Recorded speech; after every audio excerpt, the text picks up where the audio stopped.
Stop scrolling. Stop pretending your life is fine, because right now, the version of you watching this is weak. The life you've been living, the excuses you've been hiding behind, the fear you've been letting control your every choice, it's killing you slowly. I'm not here to comfort you. I'm here to wake you up, to make you realize that if you don't act, if you don't fight, if you don't change, your life will never be the one you dream about.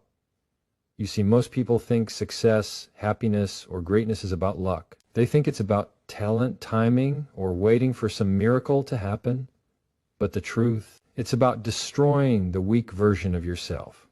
The part of you that hides, that hesitates, that whispers, I can't. That weak version thrives on your comfort, your fear, your hesitation. And until you recognize it, face it, and crush it, you will keep living small.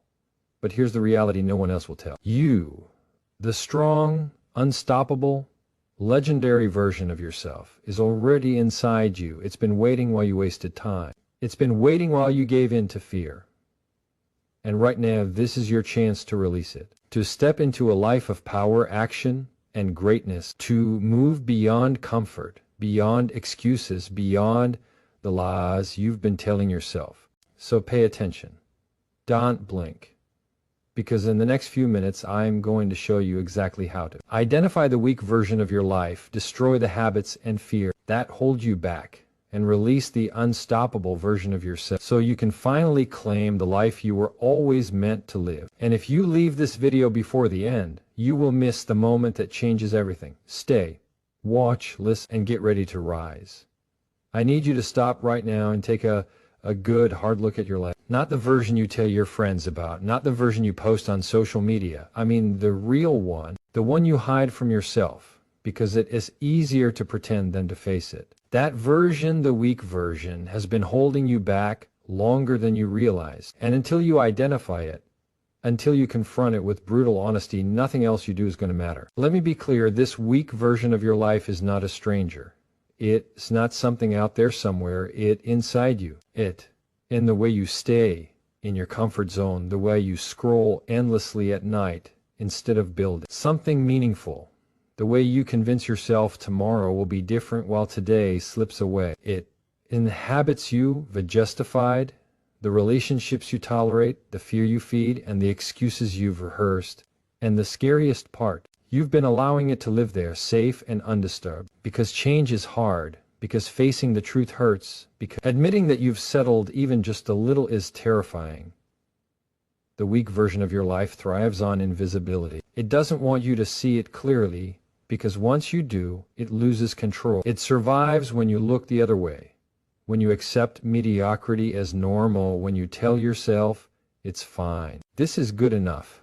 But here's the truth. Good enough is a lie. Settling is poison. Comfort is a cage. And as long as this weak version exists, you are living a life beneath your potential. Think about how much time you've wasted simply hiding from yourself. How many opportunities have passed by because you didn't believe in your own power? How many times have you stayed quiet, avoided risk, or chosen easy over meaningful? Every one of those moments has strengthened the weak version. Every habit of avoidance, every act of procrastination, every rationalization has been building walls around you, convincing you that you cannot rise, that you cannot achieve, that you cannot change. And until you tear those walls down, nothing will change.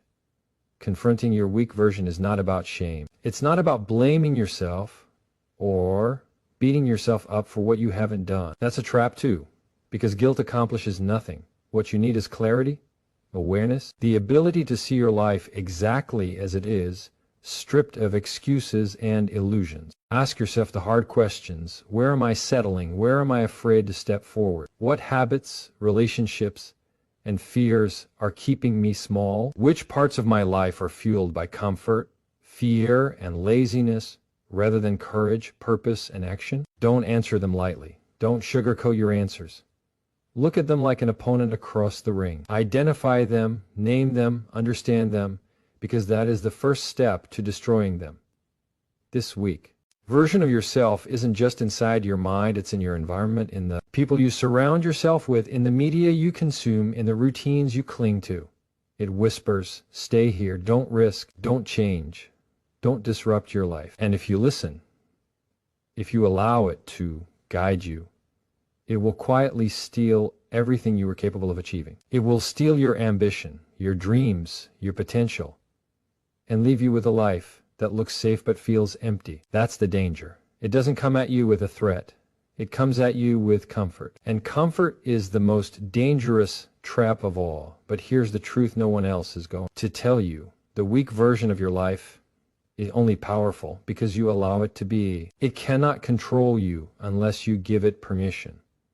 That fear, that hesitation, that self-doubt, they are not facts. They are choices. You have been choosing them. You have been feeding them. You have been keeping that weak version alive by accepting it as your reality. And now, it's time to make a different choice. Let me tell you what happens when you finally face it. When you stop hiding, when you stop rationalizing, when you stop making excuses and start seeing your weak version for what it truly is, you gain power. Not the kind of power that others can give you, not the kind of luck that falls into your lap, but the raw, unstoppable power that comes from taking ownership of your life, ownership of your habits, your thoughts, your choices. Because once you confront the weak version, you stop giving it control. Once you confront it, you stop letting fear dictate your decisions. Once you confront it, you reclaim your life. This confrontation is not a one-time act. It is a process. You will discover layers of excuses, habits, fears, and rationalizations you didn't even know existed. Some of them will shock you. Some of them will make you angry at yourself. And some of them will make you cry because you see how much time you've wasted. But don't stop. This is not the time for weakness. This is not the time for guilt. This is the time for action, for clarity, for ownership. The weak version of your life cannot survive where honesty and action exist. Here's the part most people never understand. Awareness alone is not enough. You can see your weak version, know it's there, even admit it, but if you don't act, you're still its prisoner. Awareness without action is like spotting a fire, but refusing to put it out. The weak version will continue to thrive in your inaction, and every day you delay, it grows stronger. So identification must lead to confrontation. Confrontation must lead to dismantling. And dismantling must lead to building, because the version of yourself you are meant to be, the strong, unshakable, unstoppable version, cannot emerge until the weak version is gone. Let me be honest, this is uncomfortable, painful even. You will resist. That weak version will fight to survive. It will cling to you. Our mind, whispering lies, making excuses, tempting you back into comfort. It will tell you you can, till you are not ready, it is too late. And the truth is, it is going to take courage, real courage. Courage to face your fears, to take responsibility for your life, to make choices that others will not understand. Courage to step into discomfort, because comfort is where the weak version thrives, and discomfort is where strength is born. So I want you to do this. Look in the mirror, take a long, honest look at yourself, not the version you want to be, not the version everyone else sees, the real one. The one with weaknesses, excuses, and fears.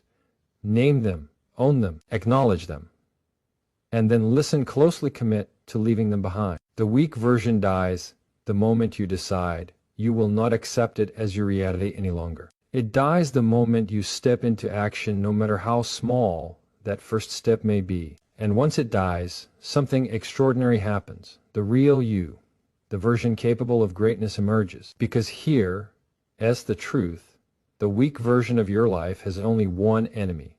One. And that enemy is you. The real, strong, courageous, relentless you.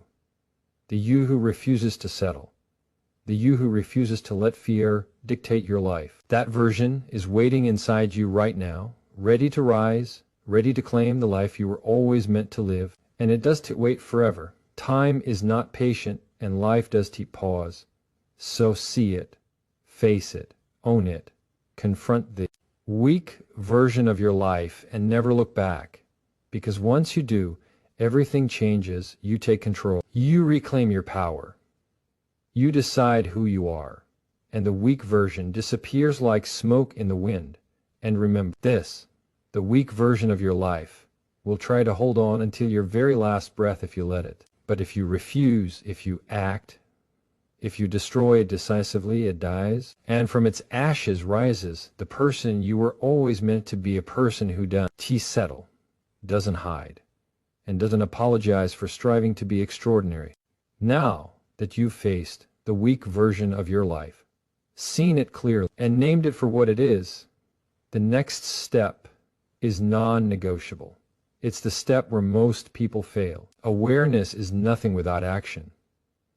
Identifying your weakness is the first spark, but it is not the fire. The fire, the unstoppable, transformative force, is ruthless action.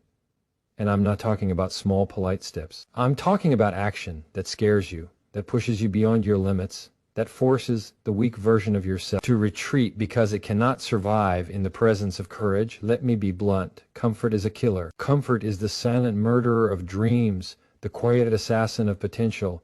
It whispers, relax, take it easy. You'll get there eventually. And if you listen, it lulls you into a slow death of mediocrity. Fear is the same. Fear paralyzes. It tells you you can't do this. You'll fail. People will judge you. And when you listen, you hand your power over to something that doesn't even exist outside your mind. Fear and comfort are the two greatest enemies of the human spirit. They are the chains that bind people to lives far smaller than they were meant to live. And if you want transformation, if you want to rise, you have to take relentless action against both. Ruthless action means no excuses. It means no waiting for the right time. The right time will never